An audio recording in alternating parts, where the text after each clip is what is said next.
Oke, kembali lagi di channel kita Mas Sabi 02. Jangan lupa subscribe ya.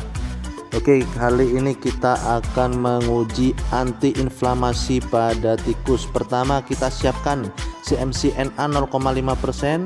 Yang kedua, kita siapkan karagenan 1%. Ketiga, kita siapkan natrium diklofenak. Keempat, kita siapkan peralatan injeksi dan sonde. Oke, ini alat yang akan kita gunakan namanya plethysmometer. Cuma alat ini manual, jadi kita akan mengukur skala nanti menggunakan larutan yang merah ini. Pastikan volume sebelum digunakan harus 0 mili. Oke, plethysmometer.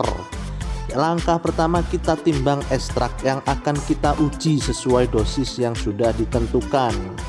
Oke, setelah itu ini ekstrak yang saya gunakan adalah ekstrak etil asetat. Selanjutnya kita timbang bobot tikus yang akan kita uji. Jadi kalau ada beberapa tikus, 2 atau 3 tikus, kita uji, kita timbang, kemudian kita catat. Kita catat beratnya berapa.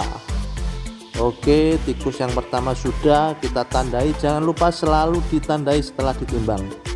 Oke, yang kedua akan kita coba lakukan penimbangan ulang.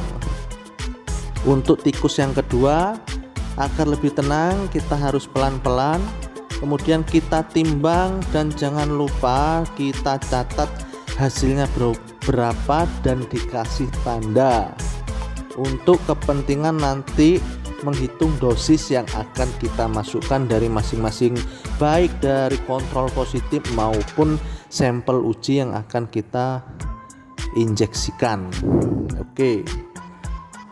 Oke, sudah kita tandai, kita masukkan lagi ke kandangnya untuk melakukan proses selanjutnya. Jangan lupa ditandai tikus nomor 1, nomor 2 atau nomor 3 sesuai berat badan tikus masing-masing. Oke, kita pindahkan dulu wadahnya. Selanjutnya akan dilakukan pengambilan karagenan dengan konsentrasi 1% sebanyak 0,2 mili. Nanti karagenan ini akan kita injeksikan ke telapak kaki mencit atau tikus untuk dibuat bengkak atau inflamasi atau odem. Tarik ke atas ke bawah, jangan sampai ada gelembung di dalam injeksi, agar dosisnya tepat dan akurat sebanyak 0,2 mili. Ketika mengeluarkan cairan yang berlebih harus pada wadah yang semula agar tidak tumpah kemana-mana.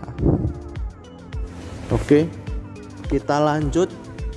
Ambil lagi, sudah dipastikan 0,2 mili untuk karagenan 1%. Kita jangan lupa kita tutup biar aman, tidak tertusuk oleh praktikan.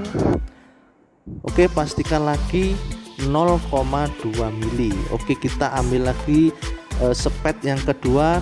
Jadi karena tikusnya lebih dari 1, maka kita harus mempersiapkan dulu agar mempercepat proses peninjeksian pada telapak kaki.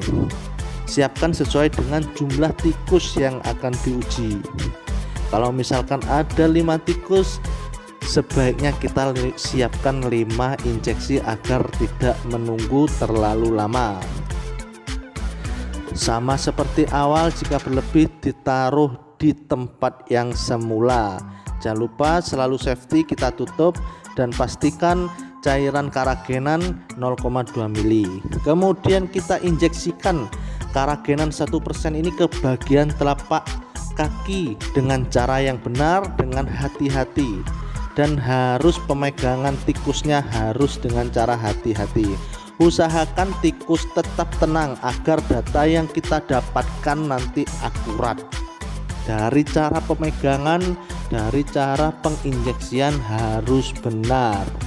Telapak kaki diinjeksikan dengan karagenan 1% sebanyak 0,2 mili.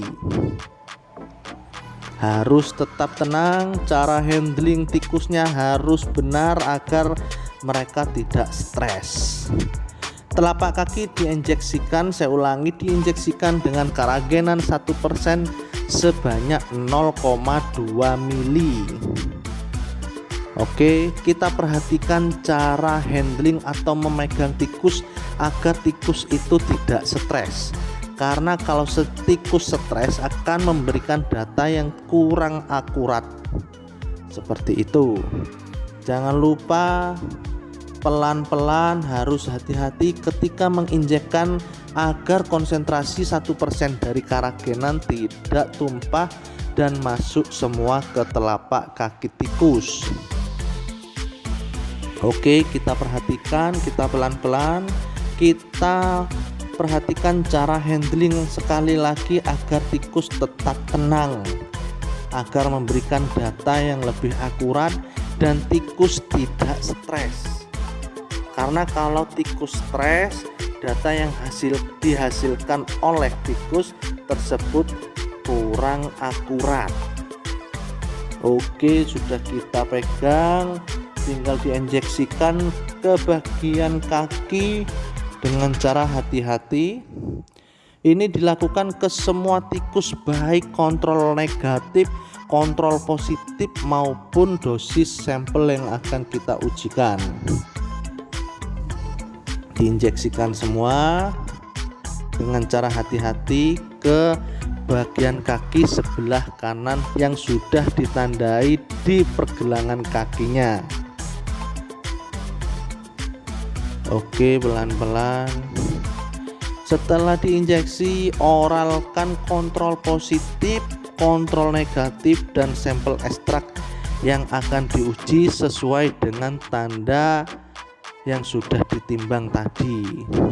Harap pelan-pelan, karena kalau salah masuk oral akan menyebabkan kematian pada tikus, atau kalau salah masuk ke rongga hidung, ekstrak kalian akan keluar dari rongga hidung tersebut. Jadi harus pelan-pelan dan harus pas pada rongga kerongkongan agar konsentrasi atau dosis yang sudah dioralkan masuk semua dan data yang dihasilkan akan akurat.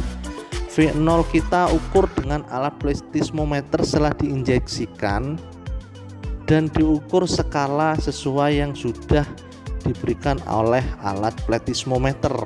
Uji inflamasi dilakukan setiap 30 menit sampai menit ke 160. Oke, perhatikan caranya. Kita celupkan kaki yang sudah ditandai dan atau yang sudah bengkak, kemudian diukur skalanya. Kita lihat skala yang sudah diberikan tanda merah, naik beberapa skala, kemudian catat skala yang dihasilkan. Ulangi sebanyak 3 kali replikasi setiap perlakuan, baik dari kontrol negatif baik maupun dari kontrol positif dan sampel yang kalian lakukan, yang kalian gunakan. Kemudian harus pelan-pelan karena ini plethysmometer secara manual, harus pelan-pelan agar raksa yang ada di dalam plethysmometer agar tidak tumpah. Kemudian ditandai skala sampai berapa yang dihasilkan oleh perbengkakan tikus ini, kemudian jangan lupa dicatat. Alatnya ini namanya plethysmometer. Foto telapak kaki yang sudah diinjeksikan keragenan 1% 0,2 mili, terlihat sangat jelas bengkak sekali. Ini cara penyuntikannya seperti ini. Oke, cara pengujiannya dicelupkan satu kaki yang sudah disuntik. Mungkin ada pertanyaan, boleh komen dan jangan lupa like, subscribe channel kita. Terima kasih banyak sudah mengunjungi channel kita. Wassalamualaikum warahmatullahi wabarakatuh. Sampai jumpa di konten-konten selanjutnya.